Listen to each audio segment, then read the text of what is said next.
Guys, good evening, good evening. Ayan na, overtime. Saan na yung OT namin? Kasi nandito na yung mga materialis. So, I hope kaano kami guys. Nakilaki kami nakapupus ko.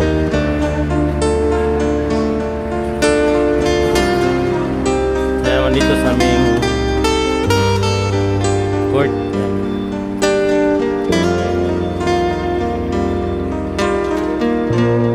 Papahakot ng tubo para doon sa stop house.